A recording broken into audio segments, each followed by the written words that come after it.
ঈদুল আজহার দিন সকালবেলা বৃষ্টি না আসলেও ঠিক বেলা বাড়ার সঙ্গে সঙ্গে আবহাওয়া অধিদপ্তরের যে পূর্ব আভাস দিয়েছিল বৃষ্টির সম্ভাবনার, সেটি কিন্তু আমরা লক্ষ্য করছি রাজধানী ঢাকায় শুরু হয়েছে বেশ কিছুক্ষণ আগে থেকেই। কিন্তু আবহাওয়া অধিদপ্তরের পূর্বাভাস অনুযায়ী বৃষ্টি হচ্ছে রাজধানী ঢাকার বিভিন্ন জায়গায়, কিন্তু আসলে বৃষ্টি হচ্ছে। যেমনটি ঈদুল আজহা ঈদের নামাজ অনুষ্ঠিত করেছে মুসল্লিরা, নামাজের পর কুরবান দিয়েছে পশু, এবং এরপর আসলে যে পূর্বাভাস অনুযায়ী বৃষ্টি কিন্তু পড়ছে। এবং এই বৃষ্টির মধ্যে রাজধানী ঢাকায় কিন্তু তেমন গাড়ি চলাচল না করলেও সীমিত আকারে অল্প পরিসরে গাড়ি চলছে, এবং গণপরিবহন ঠিক তেমনভাবে না চলেও এক দুটো করে আসলে কিছুক্ষণ সময় পর পর সেই গণপরিবহনগুলো দেখা যাচ্ছে। তবে ব্যক্তি মালিকানাধীন গাড়ি এবং অটো রিক্সা, সিএনজি সেগুলো চলতে দেখা যাচ্ছে। এবং এরই মধ্যে শুরু হয়েছে বৃষ্টি, গুড়ি গুড়ি বৃষ্টি পড়ছে, বেশ টানা বৃষ্টি পড়ছে। আসলে এই বৃষ্টির মধ্যেই নগরবাসী তার যে কাজগুলো রয়েছে সেগুলো সারছে। তবে সড়কে ঈদের আমেজ বলতে যে জিনিসটি বোঝা যায় যে সড়কে যান চলাচল অনেকটাই, নগরবাসী কিন্তু যেহেতু ঢাকা ছেড়েছেন অনেকেই, তারপর নগরে যারা আসলে এখন অবস্থান করছে তারা নিজের কাজের প্রয়োজনে কিন্তু আসলে বাইরে বের হচ্ছেন এবং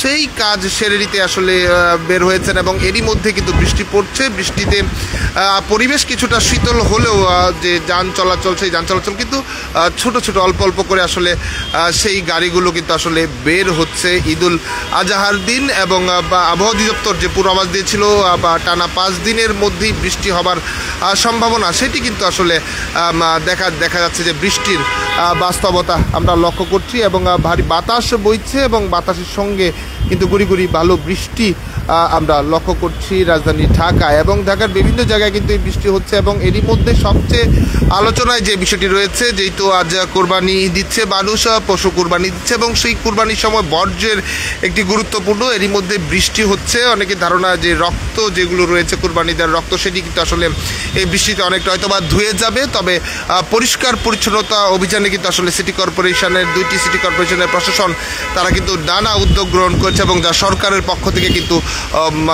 বারবারই ঘোষণা দিয়েছেন এবং ব্যবস্থা করার কথা তারা প্রস্তুত রয়েছেন বলেও কিন্তু জানিয়েছেন।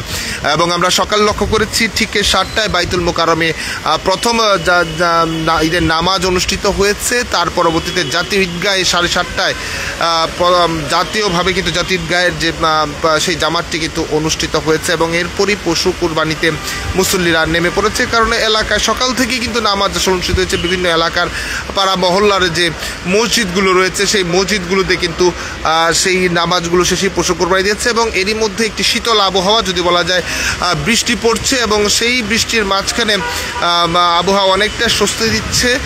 সেই স্বস্তির মাঝেই আসলে এই বৃষ্টির দেখা দিয়েছে ঢাকায়, এবং যা হয়তো অনেকেই বেশ শীতলভাবেই কিন্তু আসলে নিচ্ছে। এবং আবহাওয়া অনেকটা শীতল, যে কারণে ঈদ উদযাপনে করতে লক্ষ্য করা যায় যে রোদের যেমন থাকে ঠিক আবহাওয়া অনুযায়ী যে বৃষ্টি, সেই বৃষ্টি কিন্তু দিয়েছে। এবং সময় সময় কিন্তু বৃষ্টি বাড়ছে। এই মুহূর্তে আবারও কিন্তু ভারী বৃষ্টি কিন্তু আসলে শুরু হয়েছে।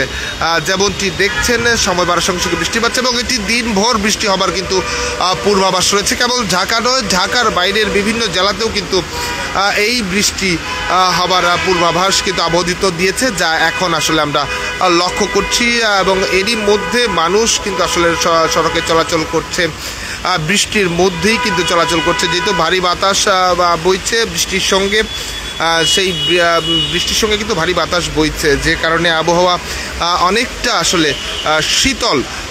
এবং এই শীতলের মাঝখানেই ধর্মপ্রাণ মুসল্লিরা কিন্তু ঈদুল আজহা উদযাপন করছে। সকালে নামাজের মধ্য দিয়ে সেটি শুরু হলেও এখন কিন্তু আসলে সেটি চলছে। এবং এখন পরিবারের সঙ্গে ঈদ করবে, যেহেতু সবাই কোরবানির পশু কোরবানি দিয়েছে, এবং তারপর পরিবারের সঙ্গে সময় দিবে। এবং এরই মধ্যে ভারী বৃষ্টি, শীতল আবহাওয়া। এই ছিল রাজধানী ঢাকার আবহাওয়ার সর্বশেষ পরিস্থিতি। পরবর্তী আপডেট পেতে দেশ প্রান্তরের সঙ্গেই থাকুন।